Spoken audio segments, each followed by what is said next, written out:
আসসালামু আলাইকুম। আজ মহরম মাসের 10 তারিখ এবং আরবি বছরের প্রথম মাস। মহান আল্লাহ তাআলার সবচেয়ে পছন্দের মাস। আর এই আশুরার দিনে রোজার ফজিলত, রমজান মাসের রোজার পর এই আশুরার দিনে রোজা রাখাটা সবচেয়ে উত্তম এবং বিগত বছরের সকল গুনাহ মাফ করে দেওয়া। শুধু এই দিন না, মহান আল্লাহ তাআলা তার বান্দারা যে কোনো সময় মাফ চেলে আল্লাহ তাআলা ক্ষমা করে দেন। তো কথা বলতে বলতে রেসিপি অনেকটা শুরু করে দিয়েছি। যারা মিষ্টি পছন্দ করে তাদের জন্য কিন্তু খুব পছন্দ হবে। আর এইভাবে একবার বাসায় তৈরি করে খাবেন, সত্যি ভীষণ ভালো লাগবে। প্রথমে চিনিটাকে শিরা করে এভাবে একটু ব্রাউন কালার করে নিয়ে তারপরে এর ভিতরে জাল করা দুধ জাল দিয়ে দিলাম। আর মিষ্টির জন্য দিয়ে দিলাম কনডেন্স মিল্ক। এখানে আপনারা কনডেন্স মিল্ক বাদে চিনিও দিতে পারেন। আর 1 চিমটি লবণ দিয়ে দিলাম, মিষ্টির স্বাদটা আরও বাড়িয়ে দিবে। তো মিডিয়াম আঁচ থেকে এভাবে নাড়াচাড়া করে ফুটে ওঠা পর্যন্ত অপেক্ষা করব। সাথে আরও 2টো এলাচ দিয়েছি ফ্লেভারের জন্য। এখানে তেজপাতা বা দারচিনি দেওয়ার কোনো প্রয়োজন নেই, 2টো এলাচ দিলেই হয়ে যাবে। এই তো আমার রসমালাইয়ের রসগুলো সুন্দর করে ফুটে উঠেছে। এবার এটাকে আমি ঠান্ডা করে এক সাইডে রেখে সুজি দিয়ে সে রসমালাইয়ের গোলাগুলো তৈরি করে নেব। প্রথমে প্যানটাকে একদম ভালো করে গরম করে পরিমাণ মতন ঘি দিয়ে দিলাম। এই 2 থেকে 3 চামচের মতন ঘিটাকে গরম করে এরপর দিয়ে দেব এখানে সুজি। আমি সুজিটাকে হালকা আগেই টেলে নিয়েছি, টেলে না নিলেও কোনো সমস্যা নেই। 2 কাপ সুজি দিয়ে তারপরে এই ঘিয়ের সাথে নাড়াচাড়া করব।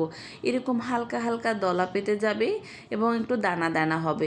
এ পর্যায়ে চুলার আঁচ একদম মিডিয়াম করে নাড়াচাড়া করতে হবে। সুজিতে কিন্তু একটুকুও দাগ লাগানো যাবে না, খেয়াল রাখতে হবে।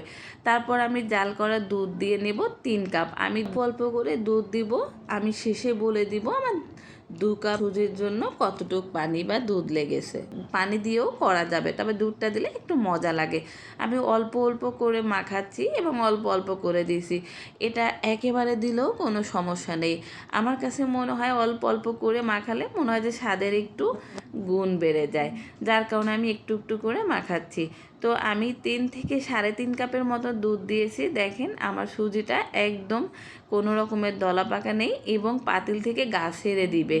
কোনো রকমের পানি বা দুধ এবং লেগেও যাবে না। এ পর্যায়ে আপনারা বুঝে নেবেন সুজির ডো তৈরি করার জন্য একদম পারফেক্ট। এবারে একটু হাতে লাগিয়ে দেখতেও পারেন গোলা হয় কিনা। আর এই যে আঠা আঠা ভাব, এটা কিন্তু ঠান্ডা হলে আরও শক্ত হয়ে যাবে, তখন কিন্তু হাতে লাগবে না। এবার আমি একটু মলে তারপর 2 হাতে একটু ঘি মাখিয়ে এভাবে মিষ্টি আকৃতি বা রসমালাইয়ের শেপ দিয়ে পছন্দ অনুযায়ী তৈরি করে নেবেন। ব্যাস, আমি সবগুলো রসমালাই একে একে তৈরি করে নিলাম।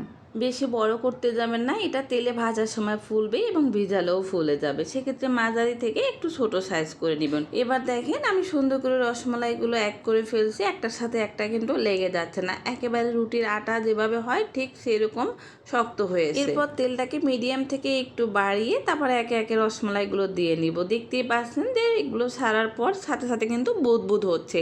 এ পর্যায়ে এরকম গরম হতে হবে। তারপরে এইভাবে ঘুরালে অটোমেটিক একা একা নড়ে যাবে। তারপরে এইভাবে স্প্যাচুলা দিয়ে বা একটা খুন্তি দিয়ে উল্টিয়ে পাল্টিয়ে একটু ব্রাউন কালার করে নিয়ে তারপর নামিয়ে নিতে হবে। খেয়াল করবেন কালারটা এরকম নিতে হবে, এর থেকে হালকা কালার করতে যাবেন না, তাহলে কিন্তু বেশিটা নরম হয়ে যাবে। ব্যাস, আর এই সাইডে আমার সেই কুসুম গরমের থেকে হালকা একটু গরম মালাইয়ের ভিতরে ভেজে রাখা রসমালাইগুলো দিয়ে দিতে হবে। একদম পানিটা কিন্তু অনেকটা পরিমাণ শুকিয়ে যাবে। এই যে ফিরে আসলাম আধা ঘন্টা 40 মিনিট পর, সেই ক্ষেত্রে রসমালাইয়ের দানা অনুযায়ী কিন্তু রসগুলো একটু ডাবল দিয়ে দিবেন, কারণ সুজিগুলো অনেকটা রস চুষে নিবে। ব্যাস, আমি 1 থেকে 1.5 ঘন্টা পর ফিরে এসে বাটিতে সার্ভ করে কিছু বাদাম মানে কাজু এবং কাঠবাদাম দিয়ে সাজিয়ে নিলাম।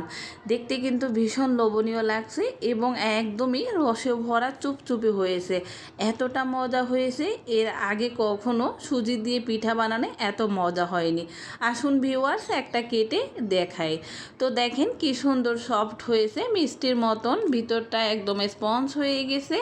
আমি কিন্তু 1 ঘন্টা বা 1.5 ঘন্টার মতন ভিজিয়ে রেখেছিলাম। আর তারপর 2 থেকে 3 ঘন্টা পর যখন আবার খেতে গিয়েছি তখন দেখেন কি পরিমাণে নরম হয়ে কাটার সাথে সাথে ভেঙে যাবে।